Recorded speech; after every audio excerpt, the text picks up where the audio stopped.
Hi friends, నా పేరు Surendra. Welcome back to my channel. అగ్ని పరీక్ష ప్రోమో రిలీజ్ అయింది. ప్రోమో చూసారా? ప్రోమో మీకు ఎలా అనిపించిందో హానెస్ట్ గా కమెంట్ చేయండి.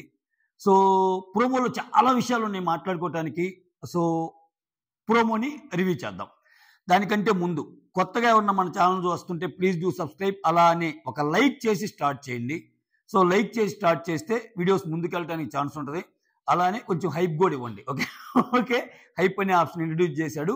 కొంచెం హైప్ ఇస్తే మన ఛానల్ కూడా కొంచెం ముందుకెళ్ళడానికి ఛాన్స్ ఉంటుంది. సో ఇంక మనం రెగ్యులర్గా మాట్లాడుకునే టైం ఆసనమైంది.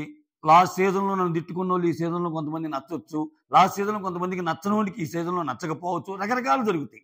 ఎందుకంటే ఎవ్రీ సీజన్లో చెప్పేది అదే తంతైనా సో చాలా పారామీటర్స్ ఉంటాయి కాబట్టి చూద్దాం ఈ సీజన్ ఎలా వెళ్తుంది ఏంటి అనేది. దానికంటే ముందు ప్రోమో నాకైతే ఎక్సలెంట్గా అనిపించింది. ఎందుకు అనిపించిందో చెప్తానాగండి. ఎస్పెషల్లీ ఇది బిగ్ బాస్ మెయిన్ ప్రోమో కాదు, బిగ్ బాస్కు ముందు స్టార్ట్ అయ్యే కామనర్స్కు జరుగుతున్న ఆడిషన్స్ గురించి ఒక ముగ్గురు జడ్జెస్ని బట్టి నడిపిస్తున్న ప్రోగ్రామ్కి ప్రోమో. సో జనరల్గానే ఎక్స్పెక్టేషన్స్ అంత ఉండవు, కానీ ఎక్స్పెక్టేషన్స్ ఏదైతే నువ్వు ఎక్స్పెక్ట్ చేసావో దానికి మించి ప్రోమో ఉంది అంటా నేను. అంటే ఆ గ్రాండియర్ కానీ ఆ విజువల్స్ కానీ లైక్ ఏమాత్రం బిగ్ బాస్ ప్రోమోకి తగ్గకుండా, అంటే బిగ్ బాస్ స్టార్ట్ అయ్యాక వచ్చే ప్రోమోకి తగ్గకుండా అలా ఉన్నారే, అలా ఉందేమో అన్నట్టు అనిపించింది అనమాట.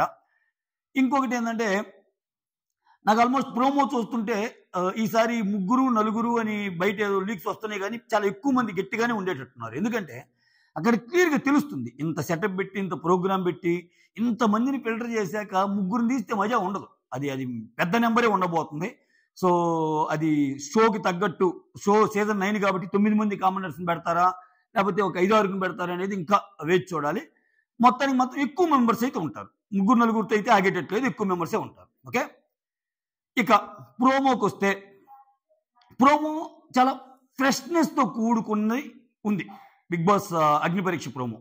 ఎందుకంటే అక్కడ ఉన్న ముగ్గురు జడ్జెస్ నార్మల్గా బిగ్ బాస్ క్లాస్లో ఏంటి, బిగ్ బాస్ డేట్ ప్రోమో వస్తుంది, బిగ్ బాస్ లోగో ప్రోమో వస్తుంది, తర్వాత నాగ్ సార్ ప్రోమో వస్తుంది, ఇది. సో ఈసారి అగ్ని పరీక్ష ప్రోమో ఒక ముగ్గురు జడ్జిలు, కామనర్స్, వాళ్ళ ఎంట్రీస్ ఇక్కడ కవర్ చేయటం కూడా చూడండి, అందరినీ కవర్ చేశాడు. అంటే ఇక్కడ మీరు ప్రోమోలో గమనిస్తే ఏజ్ గ్రూప్ వాళ్ళు చాలా మంది ఉన్నారు. సెలెక్ట్ అయిన వాళ్ళు వీళ్ళు అని అందాజుగా మనం గెస్ట్ చేయొచ్చు. అంటే ఒక ఫస్ట్ ఆఫ్ ఆల్ ఒక అమ్మాయి ఫోటో అయితే డైరెక్ట్గా తమ్నైల్లో పెట్టేశాడు. సో ఫస్ట్ అగ్ని పరీక్ష ఫస్ట్ ప్రోమోనే తమ్నైల్లో పెట్టే స్టేజ్కి వచ్చిందంటే అమ్మాయి ఆల్మోస్ట్ సెలెక్టెడ్ క్యాండిడేట్ అయితేనే అనేది నా గట్ ఫీలింగ్. మీరేమనుకున్నారు కమెంట్ చేయండి. సో అలానే ఇంకొక అతను ఫిజికల్లీ ఛాలెంజ్డ్ పర్సన్ వచ్చారనమాట. తను మ్యారథాన్ విన్నర్ అనమాట, గ్రాండ్ మ్యారథాన్ విన్నర్, తర్వాత మోటార్ రైడ్ అంటున్నాడు, చాలా వాటిలో పార్టిసిపేషన్ ఉంది అతనికి. సో అట్లా ఒక ముగ్గురు నలుగురిని, ఒక అమ్మాయి చూపించి ఉన్నట్టు నువ్వు నవదీప్ ఇష్టం అంటే అని చూడండి, ఆ అమ్మాయి అయితేనేమి. సో ఇట్లా ఒక 4-5 డైరెక్ట్గా బిగ్ బాస్ హౌస్లో కలుసుకుందామని ఒక ఆమె అంటుంది లాస్ట్లో. సో ఇట్లా ఈజీగా తెలిసిపోతుంది ఒక 4-5 ఉంటారని. ఏది ఇప్పుడు మనకు చూపించిన దాంట్లోనే. ఇంకా ఈ ఈ ఈ సెలక్షన్ ప్రాసెస్ ఎలా ఉంటుందో కూడా క్లియర్గా ఎక్స్ప్లెయిన్ చేసి చూపించాడు. అంటే ముగ్గురు జడ్జెస్ ఉంటారు. సో వాళ్ళు రెడ్ ఫ్లాగ్ రైజ్ చేస్తేనేమో పెర్ఫార్మెన్స్ నచ్చినట్టు, గ్రీన్ ఫ్లాగ్ రైజ్ చేస్తేనేమో పెర్ఫార్మెన్స్ నచ్చినట్టు. ఆల్రెడీ రెడ్ ఫ్లాగ్లు రైజ్ చేయటం, ఒకసారి అభిజిత్ రైజ్ చేస్తాడు, ఒకసారి నవదీప్ రైజ్ చేస్తాడు. అలా రైజ్ చేసినప్పుడు అని చెప్పి వాళ్ళ ఎమోషన్స్ చూపిస్తాడు. సెలెక్ట్ కాని పీపుల్ ఒక్కసారి ఒక్క అవకాశం అన్నట్టు చూపిస్తారు. అఫ్ కోర్స్ వాళ్ళ బాధ అంటే చూస్తే తెలుస్తుంది. అంటే ఏం పెర్ఫార్మెన్స్ చేయకుండా అలా అన్నారా, బాగా పెర్ఫార్మెన్స్ చేసినా కానీ. అంటే ఇక్కడ ఈ షోలో జడ్జెస్ని కూడా జడ్జ్ చేసే అవకాశం ఉంటుంది మనకి, my right. So even though judges వాళ్ళ అయినా ఒక పర్టికులర్ కంటెస్టెంట్ సూపర్గా పెర్ఫార్మ్ చేసి కూడా సో వాళ్ళ మన్ననలు పొందలేకపోతే ఆబ్వియస్గా బిగ్ బాస్ షో మన్ననలు పొందాల్సింది ఎవరిది? జనాలది కదా. సో జడ్జిని కూడా మనం జడ్జ్ చేసే అవకాశం కూడా ఉంటుంది అనమాట. సో ఇవన్నీ చాలా చమక్కులు ఉన్నాయి. So as usual Sreemukhi glamour super, Bindu swag excellent, అభిజిత్ని కొంచెం తక్కువ చేసి చూపించారు. తక్కువ చేసి అంటే కొంచెం స్క్రీన్ ప్రెజెన్స్ కొంచెం తక్కువగా, అంటే అభిజిత్ అన్నారు కదా, మరి ఓవర్ అయ్యిద్ది అనుకుంటున్నారేమో. దాచాం కుప్పలు దాచాం తర్వాత చూద్దాం అనుకున్నారేమో. అభిజిత్ అలా పెద్దగా ఏమి ప్రోమోలో లేదు, జస్ట్ ప్రెజెన్స్ తప్పితే. బిందు డైలాగ్స్ ఉన్నాయి. ఈవెన్ నవదీప్ మీద, అంటే షోలోకి వచ్చిన అమ్మాయిల మీద జోక్స్ వేయాలంటే వాళ్ళు ఎవరో ఒక పర్సన్ ముడిపెట్టాలిగా. ఆ ముడిపెట్టే పర్సన్ నవదీప్ అయ్యేటట్టున్నాడు. అంటే అంటే మీకు అర్థమవుతుంది కదా! ఇప్పుడు ఢీ షో లాంటివి చూస్తుంటే ఎంతసేపటికి మీకు శేఖర్ మాస్టర్ నచ్చాడా? జానీ మాస్టర్ నచ్చాడా? వాళ్ళున్నప్పుడు ఈ లేడీ కంటెస్టెంట్స్‌ని అడుగుతారు. అలాంటి జెంట్ కంటెస్టెంట్స్ ఎవరైనా వచ్చినప్పుడు మీకు ప్రియమణి గారు నచ్చారా? అట్లా అడుగుతారు కదా! అట్లా ఈ లేడీ కంటెస్టెంట్స్‌కి ఏమన్నా ఫన్ చేయాలన్నా, ఏం చేయాలన్నా అక్కడ నవదీప్‌ని వాడేటట్టున్నారని అర్థమైపోయింది.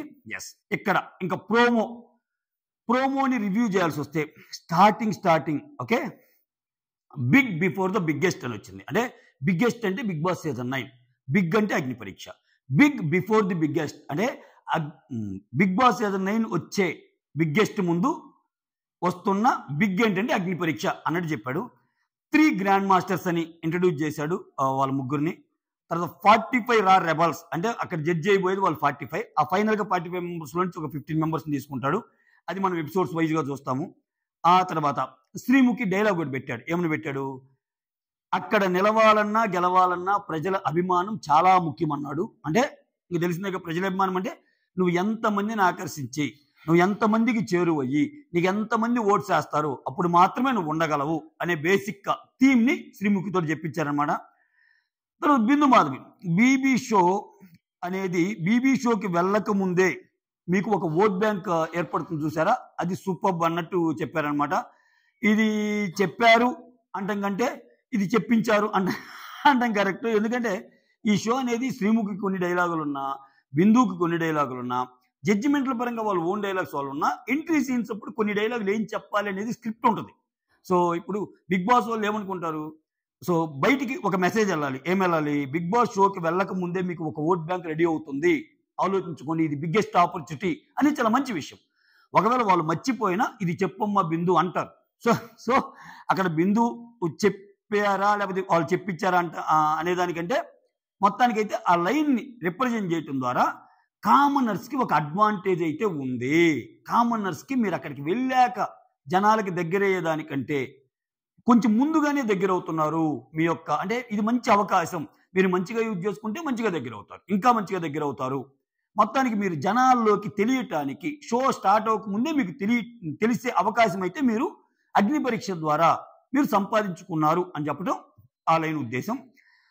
ఆ తర్వాత ఇక్కడ తేజ సజ్జా ఉన్నాడు కదా, మన అదే హనుమాన్, ఆ తర్వాత ఓ బేబీ ఆ మూవీస్లో ఉంటాడు కదా, గెస్ట్గా వచ్చాడు. క్లియర్గా అర్థమైపోతుంది. ఆర్ యూ రెడీ ఫర్ అగ్ని పరీక్ష అని ఒక డైలాగ్ పెట్టారు.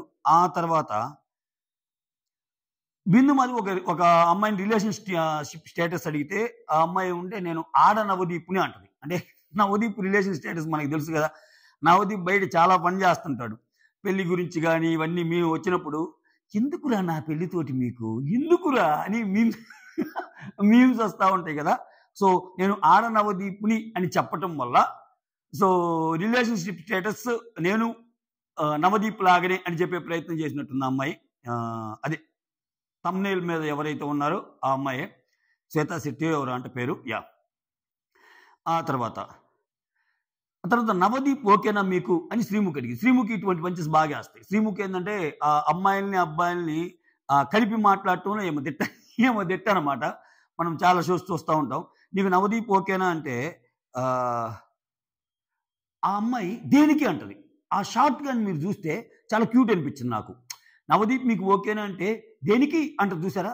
ఎక్కువ మాటలు లేకపోయినా ఆ సింగిల్ డైలాగ్ అయినా చాలా, అంటే కొంతమందికి స్క్రీన్ ప్రెజెన్స్ ఉంటుందని చెప్తాం కదా, ఆ దేనికి అని అమ్మాయిలు అయితే నాకు స్క్రీన్ ప్రెజెన్స్ కనపడింది. అబ్బా అంత కనపడిందారా నీకు స్క్రీన్ ప్రెజెన్స్ అనుకుంటే నేనేం చేయలేను, నాకు అనిపించింది చెప్పే ప్రయత్నం చేస్తున్నా. ఆ అమ్మాయి అంటే స్పాంటేనియస్గా ఆన్సర్ ఇవ్వటము, దట్టు కొంచెం చమక్కులాగా. నవదీప్ నీకు ఓకేనా అంటే జనరల్గానే అంతే కదా, ఓకేనంటే దేనికి, జడ్జిగా ఓకేనా, దేనికి అనే దాన్ని పర్ఫెక్ట్ ఆన్సర్ లాగానే అనిపించింది, కొంచెం ఫన్ జనరేట్ అయ్యే విధంగా.